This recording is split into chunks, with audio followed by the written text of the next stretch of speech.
Hi guys, it's Alyssa and welcome back to my channel. We're going to talk about Jupiter and how it went retrograde right now today as we speak. It's May 14th, 2020. But I'm also like kind of the journey of Jupiter and Capricorn and what this means for you, because this is kind of a big deal. Now I've talked about how the North Node went into Gemini.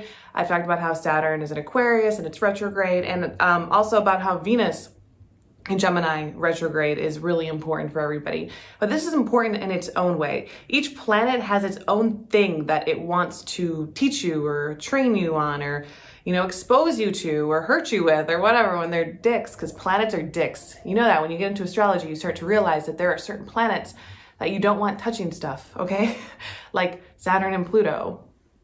But normally we like Jupiter, okay? Because Jupiter is a planet of expansion, enlightenment, luck, blessings, like all of that wondrous stuff. The idea of faith it falls in Jupiter. And if we look at Jupiter in the myth, he is the Roman equivalent of Zeus. And so most people know Zeus better, but he's just that god of the sky, not the personification of the sky, because that is Uranus and that's very different, but he's a god that lives in the sky. He rules over land on his throne in the clouds.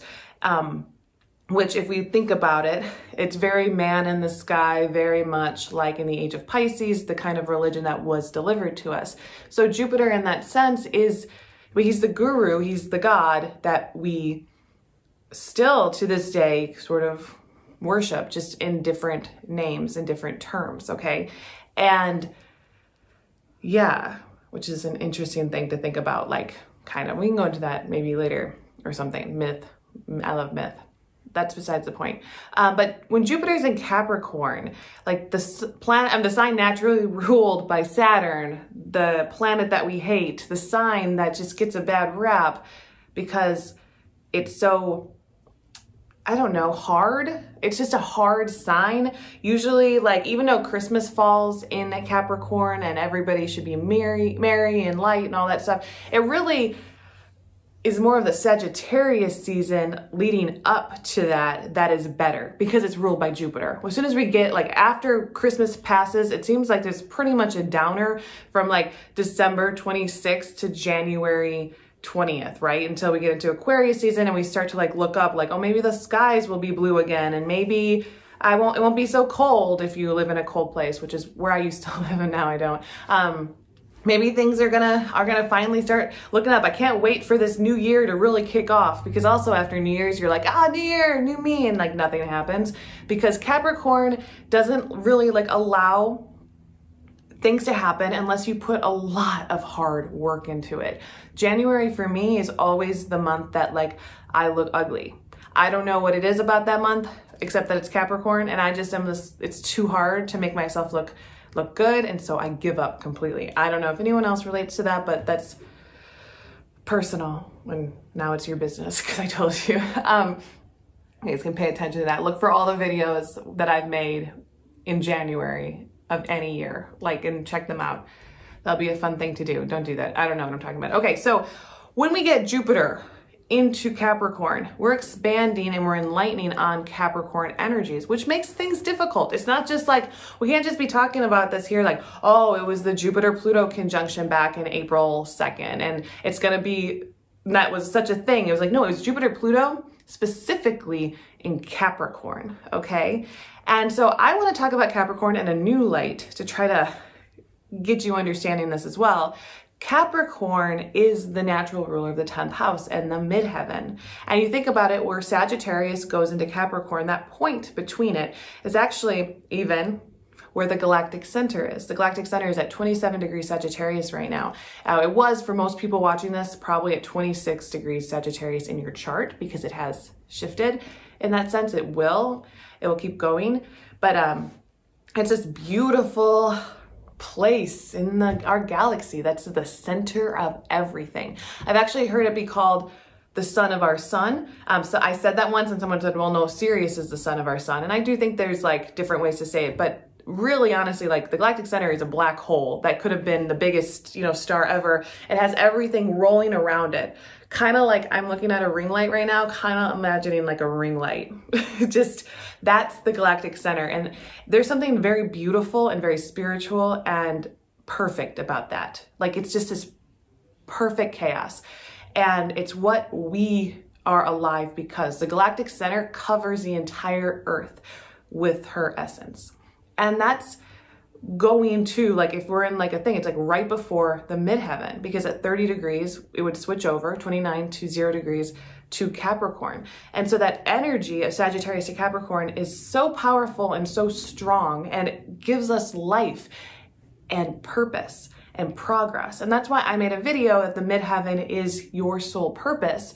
And I don't know if a lot of people have heard that before, but it just really is. It's that point that your soul is trying to reach to be the happiest, like to find, not just even be the happiest, to be fulfilled. Because we're not all going to reach like our north node and like get into that energy. Some of us will never, but like the energy of the midheaven just being around. That's why we have careers. It sucks now though that we have careers for money as opposed to careers for like our gain into the world. But that's just the way that the world has become, kind of shitty. So all of that being said, Capricorn is that point that we go into the world and we show ourselves, okay?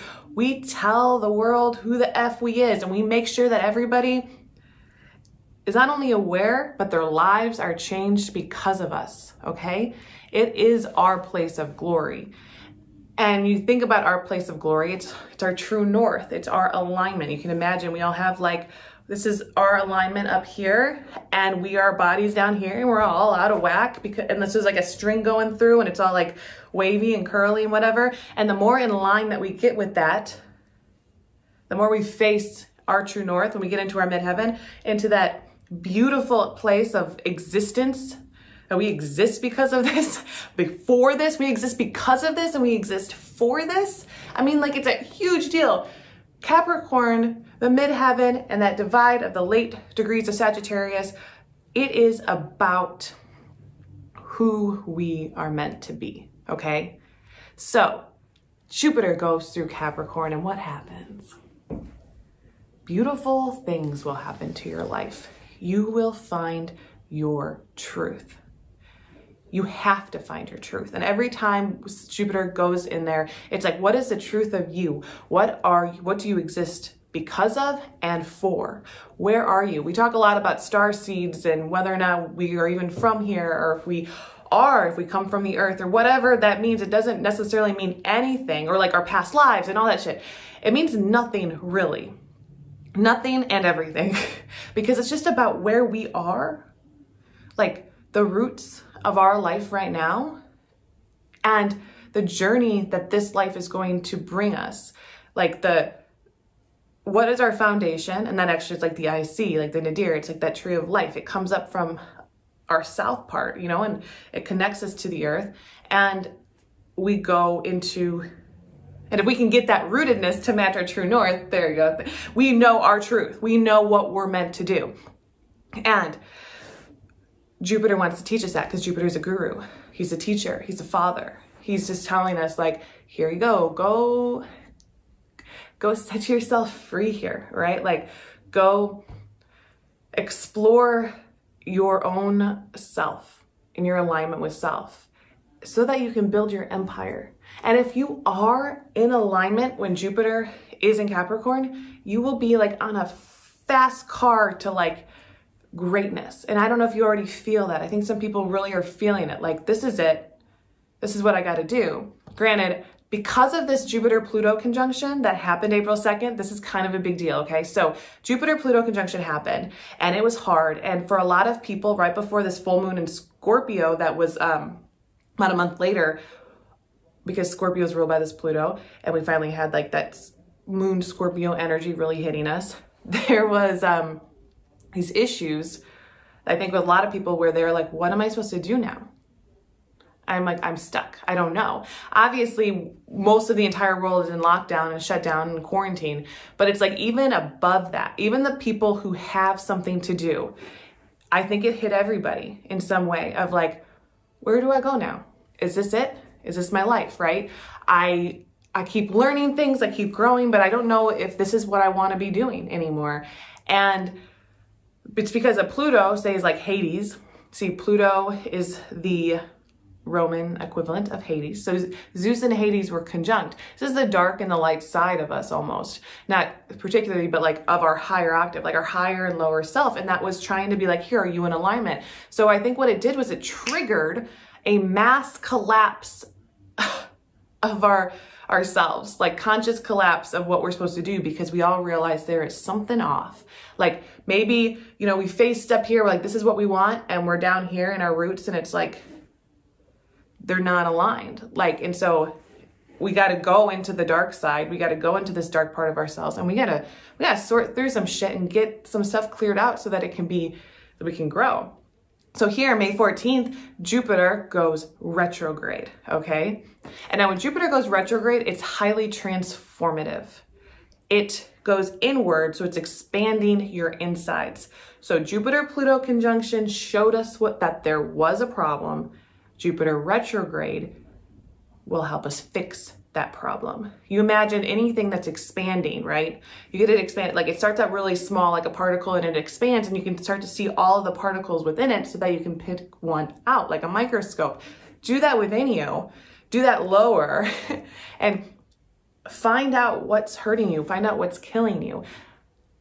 Find out if you are in alignment with your truth, and make sure that you utilize this energy.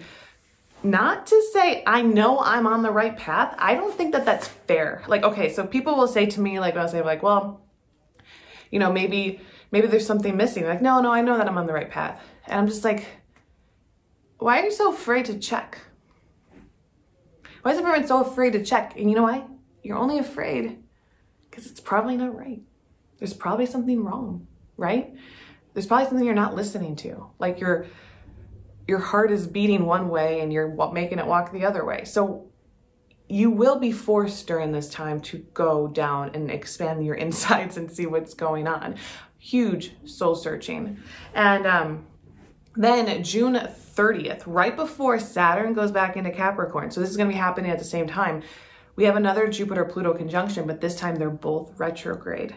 So it's this kind of a reaction to, you know, did you learn? Just like a re-up, a little bit like a therapy session I'm getting. You know, Pluto is like the 8th house, and that rules psychology, therapy, all of that energy. So you're going to be like in that. Probably like, how'd you doing? Like, you doing good? Like, you finding yourself? And then all of a sudden Saturn goes back into Capricorn. And it's like, well, you better, because this is when the shit's getting real again. We have to like really buckle down on, are you in alignment? Are you in your purpose? So I feel really strongly that Venus going retrograde in Gemini is helping us, because it's causing us to like disconnect from people, and to really like reanalyze and rethink the stuff that we maybe put on hold and bring those things back into our life. Also, I don't know if I said this in my Venus and Gemini retrograde video, but I do feel like this is a time to focus on passion projects you might have forgotten about.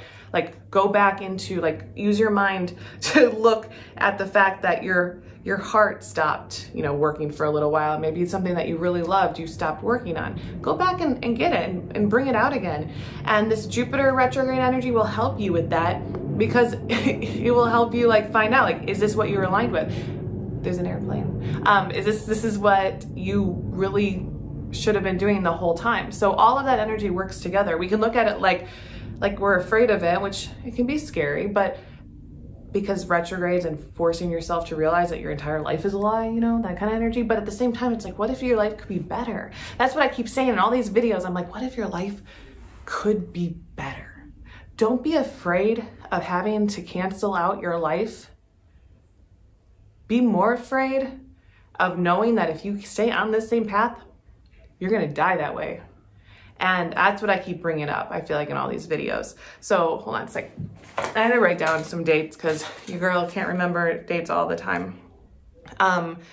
So an interesting thing that I noticed when I was like, okay, so September 13th, Jupiter will go direct again. So that's a long time. This is September 13th is Virgo season. So we're going straight from Taurus season to Virgo season, Earth to Earth. And Jupiter's in Capricorn, also Earth. So there's an Earth grand trine here, which is about how you make money, which is about how you live your daily life. Like, this energy is what's being affected. So first, your money might be put on hold, or there might be Some people I think are getting abundance of money because we're in quarantine, and there's been some good, I mean, at least what I've heard of people in the United States, I don't know about everywhere, but like good unemployment right now. And so people are getting good unemployment and they have nothing to do. So that's kind of something that could happen for some people. Other people are devastated. They have no money and they can't make any money. And other people are working from home or whatever, and it's kind of the same. But money, I think, is being very affected in this energy right now.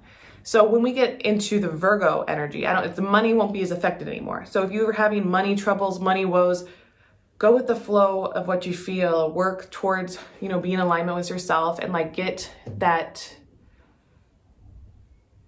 money flowing for you. And it will flow. That blockage isn't forever. It's just right now. And when Jupiter goes direct in Virgo, it's like, okay, so how did you change your life? How did you change your daily life? And then actually, I think because Jupiter will be direct again, it will slowly, because it's still going to be in shadow, but it will slowly get you out of, your ruts and allow other cool things to happen to you. And not just because you've had to generate them, but like everybody else getting out of their ruts too, working together, all that kind of energy.